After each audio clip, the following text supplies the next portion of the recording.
We are returning to the Salton Sea in the wonderful weather of mid-February.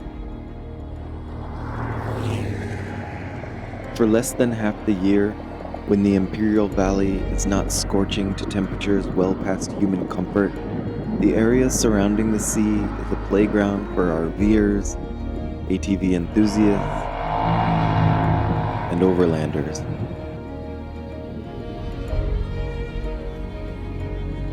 We are excited to take the first out-of-town trip in our new 2025 Hyundai Venue. It is certainly no overlanding vehicle, but with its mirage green paint, we think it fits in quite nicely surrounded by this desert landscape.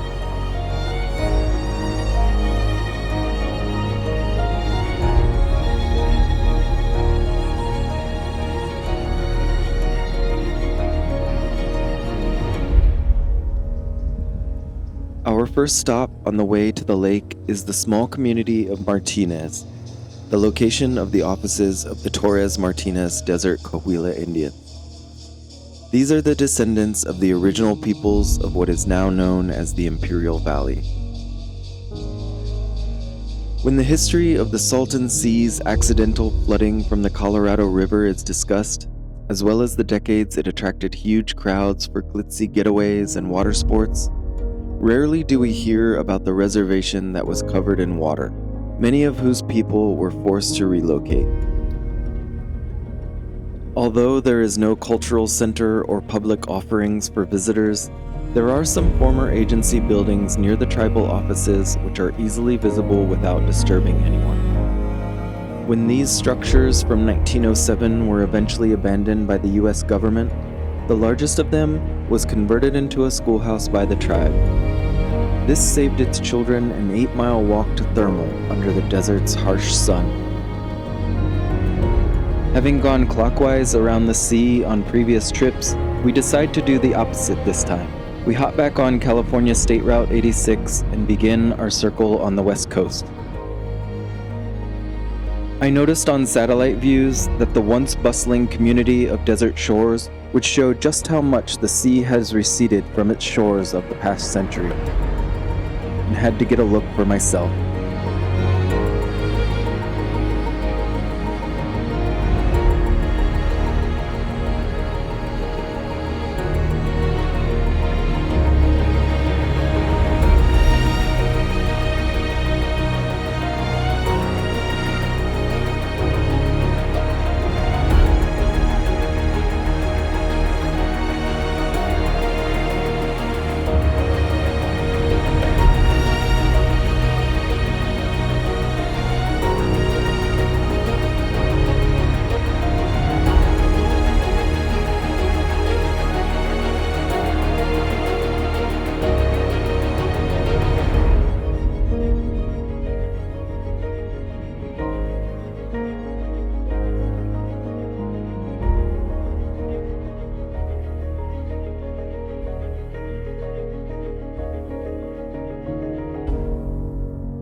Even though there are some signs of life in both dilapidated and relatively new homes, many outsiders will describe the Salton Sea as toxic or abandoned.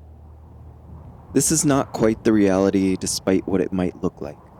The 2020 census even still lists 1,128 residents in Desert Shores. Even some tilapia are doing their best to survive the increasingly salty conditions, and the local folks fishing them.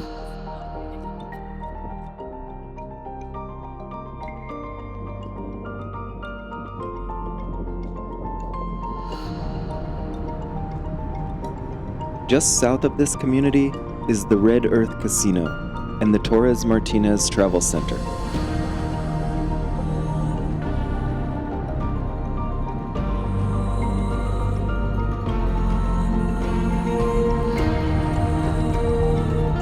While prices are nowhere close to the Morongo up on Interstate 10, this will definitely be the cheapest gas we will see anywhere close to the Salton Sea.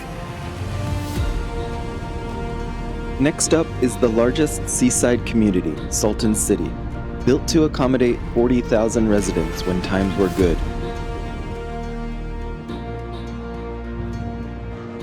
Nowadays, there are only about 5,000, but that number has been rising more recently as different types of people find the seclusion and affordability of this area more enticing. Now quite far from the sea itself, the West Shores Marina and RV Park area is home to the seasonal Johnson's Landing restaurant. It may, however, be closed permanently because usually the pleasant February weather would be ideal. The receding shores around the restaurant area have made it a playground for off-road vehicles, and the RV community here seems to always be having a good time.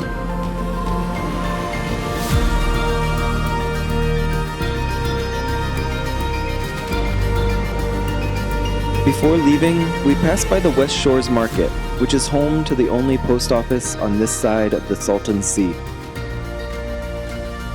I had previously stopped in to take photos in March of 2024. We take a brief detour from the sea to head up the Borrego Salton Sea Way, which you can take to Borrego Springs, a small town we love.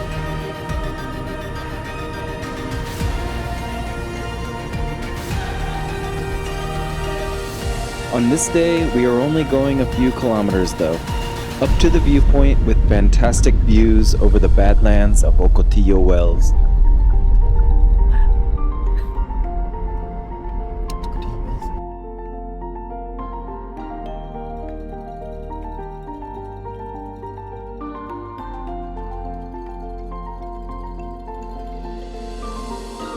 These steep, eroded hills and canyons have ATV pathways carved through them, and massive free camping sites throughout the park make this a very popular place during some of winter's drier weeks.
Returning back to 86, our next turn is onto California State Route 78.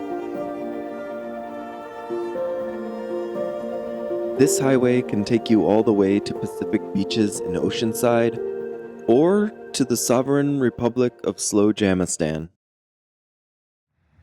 While sovereign may be a stretch, this empty plot of Imperial County desert was declared its own nation in 2021 by Slowjam DJ Randy Williams, the self-declared Sultan of the territory.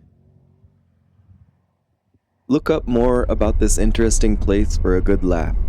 You can even stop at the border control post and request entry. Do be warned though, you are not allowed to wear Crocs in Slowjamastan.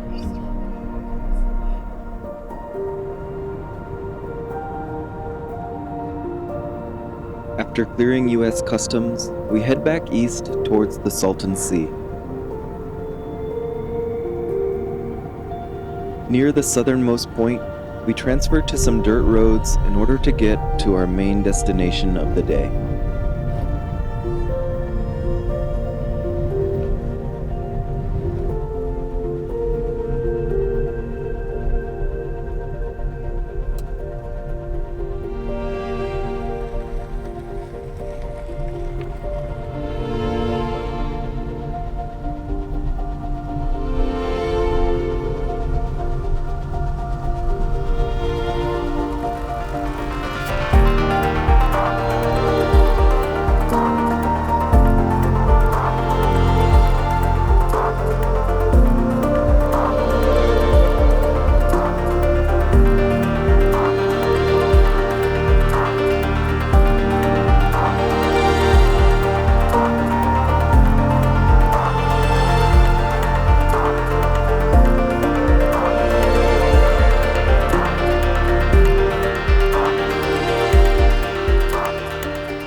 Much like the sea itself, the agricultural lands you pass before reaching Unit 1 of the Sonny Bono Salton Sea National Wildlife Refuge have an otherworldly beauty.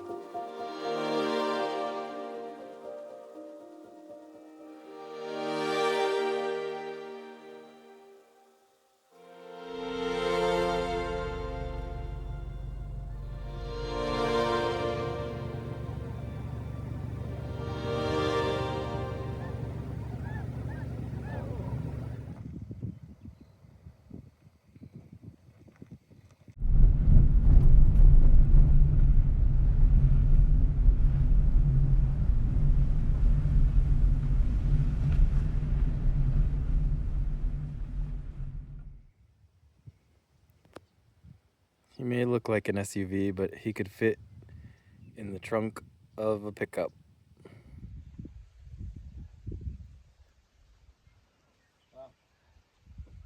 Big. Hello.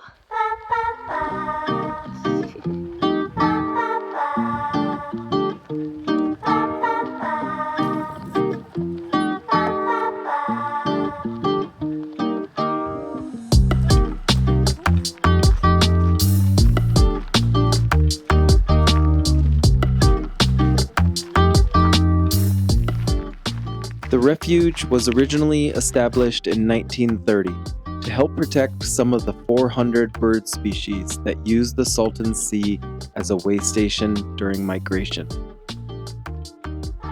It was renamed after Republican congressman, musician, and Scientologist Sonny Bono in 1998, the year he died. The former partner of Cher and Palm Springs mayor famously championed the Salton Sea during his limited time in Congress. His efforts to reserve funding to respond to avian disease outbreaks and environmental concerns at the sea still have an impact today.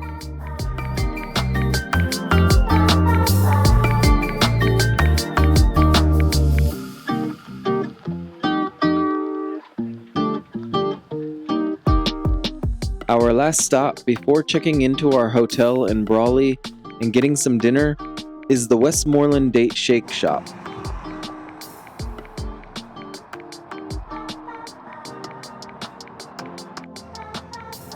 Here we pick up the delicious namesake item and a few extra snacks that strike our fancy.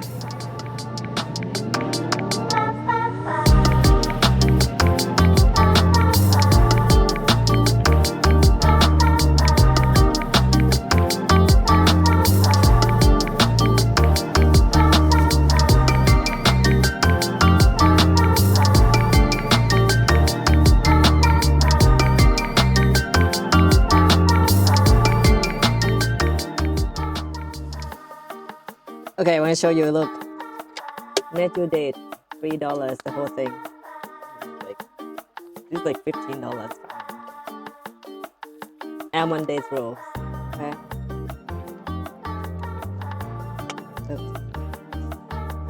Luxury dates filled with exotic.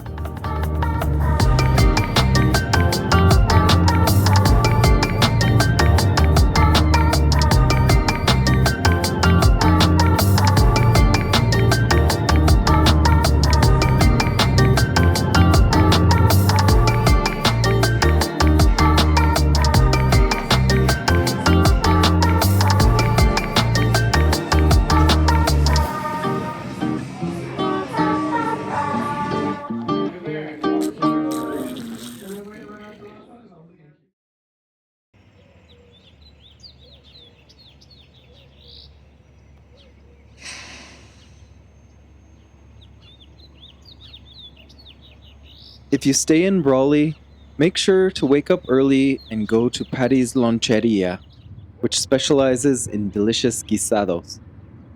They stuff these between bread to make lonches, what many northern Mexican states call the sandwiches usually referred to as tortas. The shop opens at 3 a.m. to feed the masses of farm workers that are up well before dawn to get to their jobs.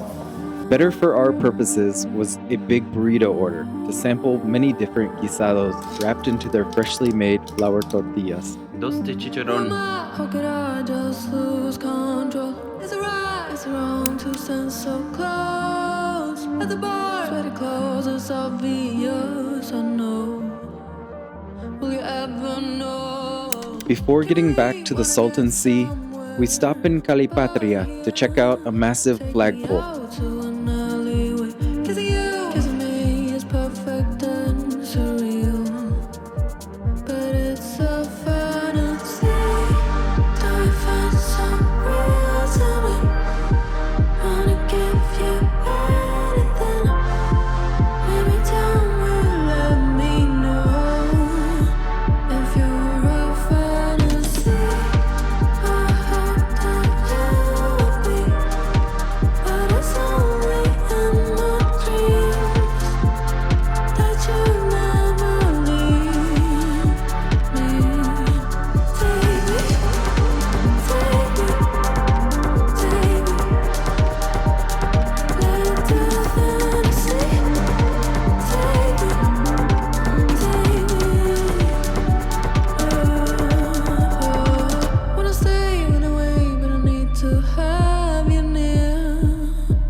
This point in town is 184 feet below sea level, so the flagpole was built at exactly this height, making the top the same level as the Pacific Ocean about 100 miles to the west.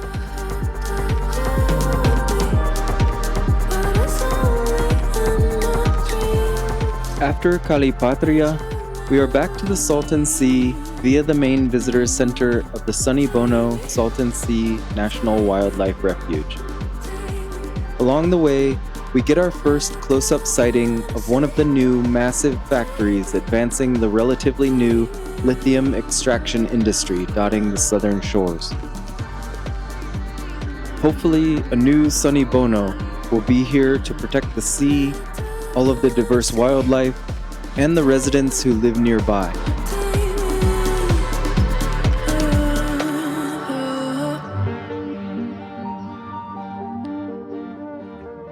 The visitor center is unfortunately closed on Mondays, so we cannot go inside. Some of the interpretive signs outside the center are some that we fear will be removed by the current administration, who seems hell-bent on making education in this country even less of a full picture than it is now. Thankfully, the hiking trails are open every day, and the Rock Hill Trail heads out about 1.5 kilometers towards the Salton Sea to Rock Hill. From the top, there should be some pretty great views of the receding shorelines and the dark blue Salton Sea beyond.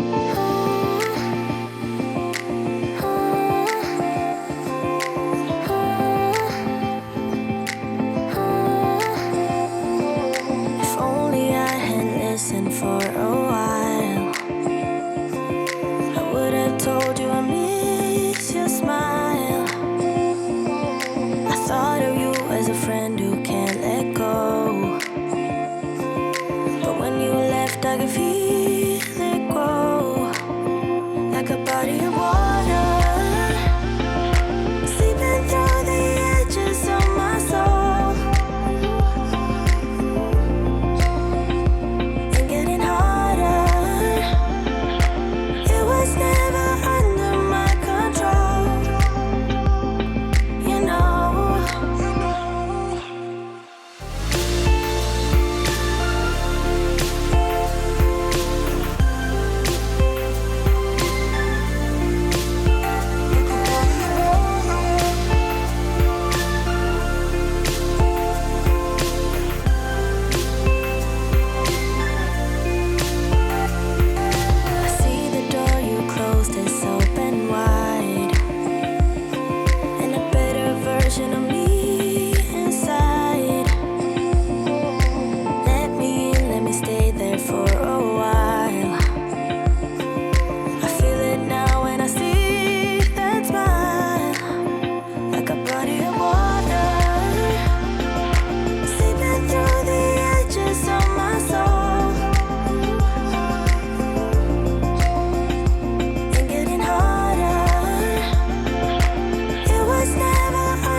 out of the park, we get more views of factories, agriculture, and wetlands.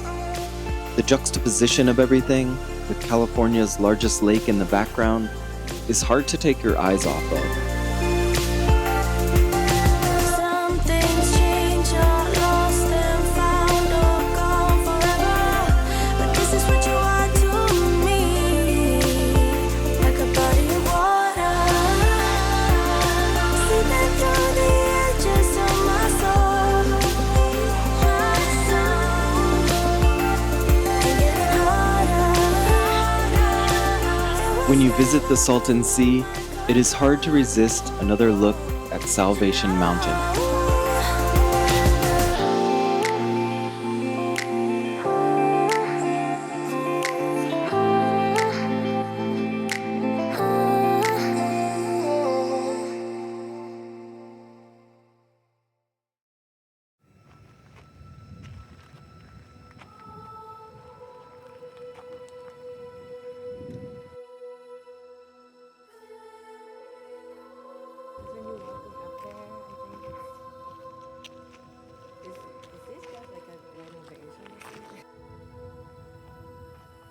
Salvation Mountain is the idea of Leonard Knight, who originally built a hot air balloon out of similarly abandoned materials and painted "God is Love" on it.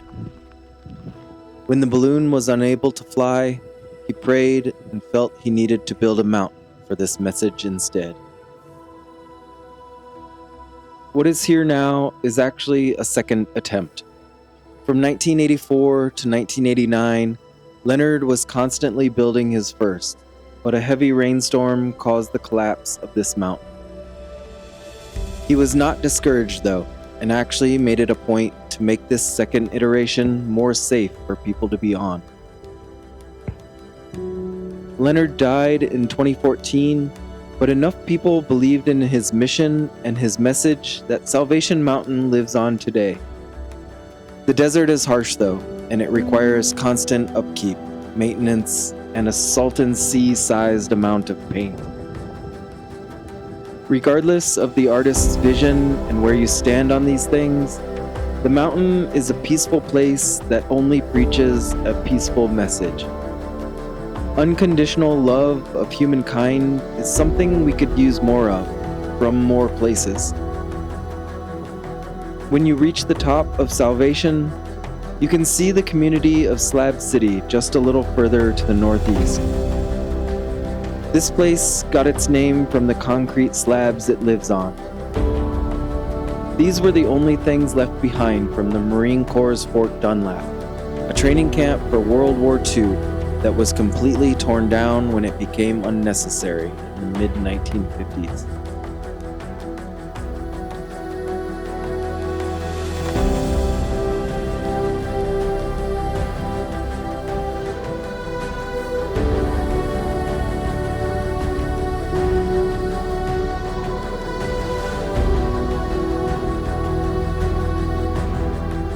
It is always interesting to take a short tour through Slab City, which is full of creativity in many forms. Visitors are always welcomed at hubs like East Jesus or the Trading Post, and the influencers and YouTubers calling this place dangerous and lawless are just trying to get clicks. It is simply a community of diverse folks who would rather live off-grid than conform to the norms of a capitalist society.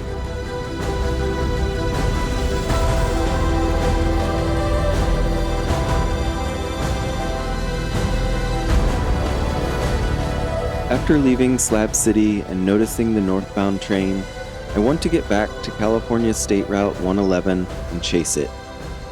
Our next stop is Bombay Beach, so we do our best to see if the long train can be caught.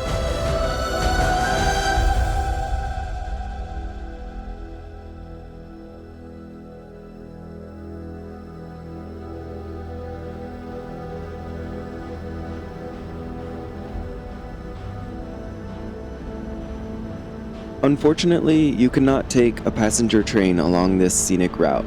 This is strictly for freight. This section is the Yuma subdivision of Union Pacific Railroad's Sunset Line,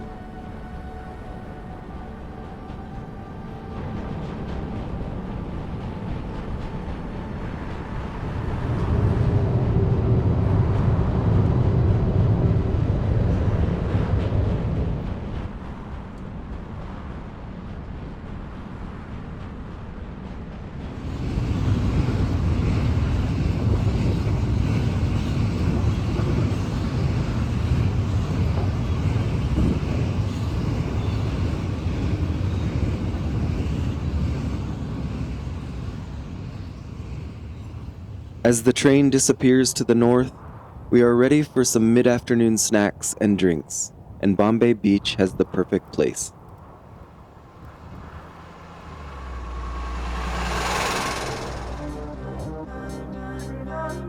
While most establishments here were completely battered in storms and floods decades ago, and gave up on the Salton Sea back in the 1980s during its worst environmental period, the Ski Inn lives on.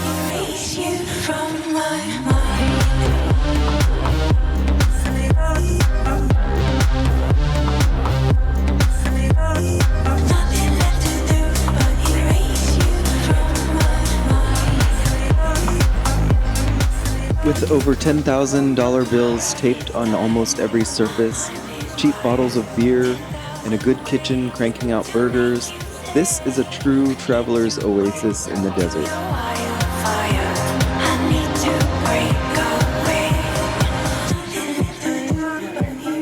After a quick round, I make my own offering to the place for the first time, and we head out to explore the small community.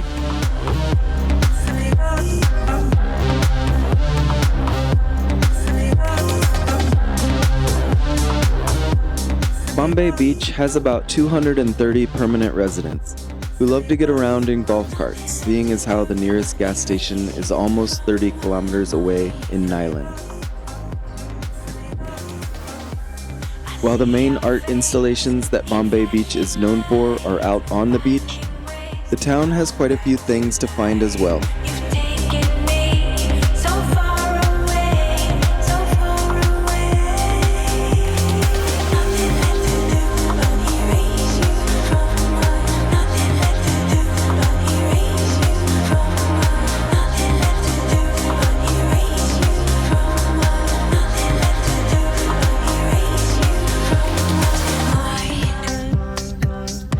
There is always a lot to explore on Bombay Beach, and each time you visit, there are changes. New installations show up while others disappear or get taken away. Some people live here, some are temporary. It is all very welcoming and positive.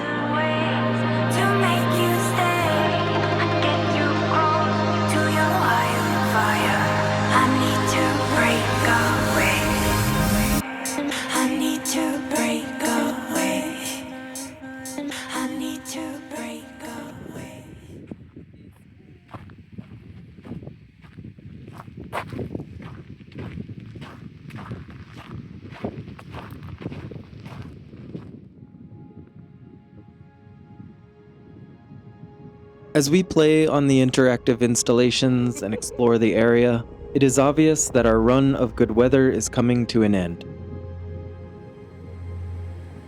We had left Los Angeles for this trip to get away from a massive system that was wreaking havoc on the city. But now the tail end of this was touching the Salton Sea as well.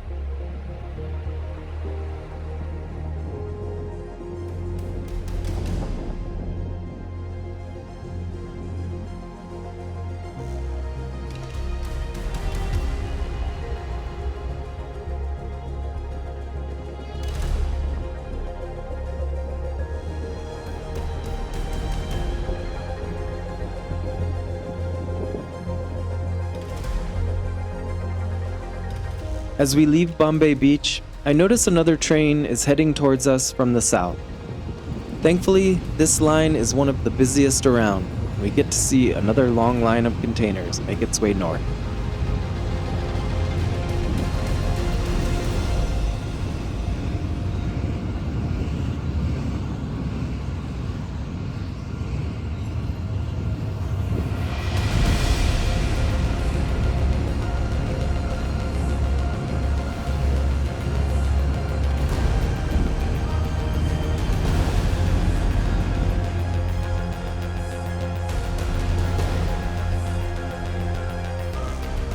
By this time, it starts to rain, but fortunately, it never gets too heavy.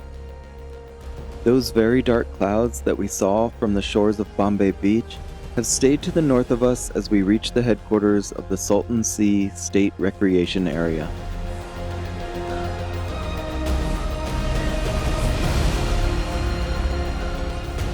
To get out of the drizzle and wind, we head into the visitor center. This is usually our first stop on trips to the Salton Sea when we started on the east side, but this time it will be our last. I think I might actually prefer this direction and would recommend it to those coming to the sea for the first time. Touring around the lake and seeing everything gives you a better sense of scale as you learn more here in the center, including what different kinds of poop you may have stepped in.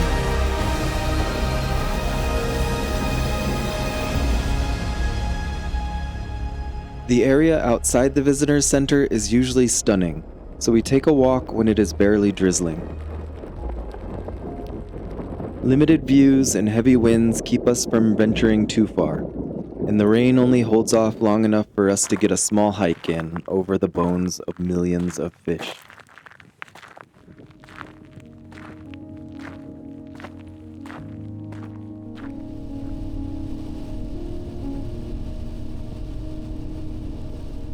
The skies appear to be brightening as we leave the visitor center and head home, full of the memories of another wonderful trip to the Salton Sea.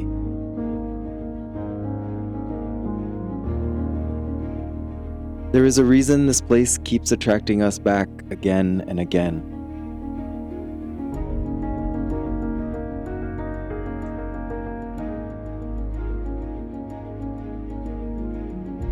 Many reasons, actually, with more to learn every time.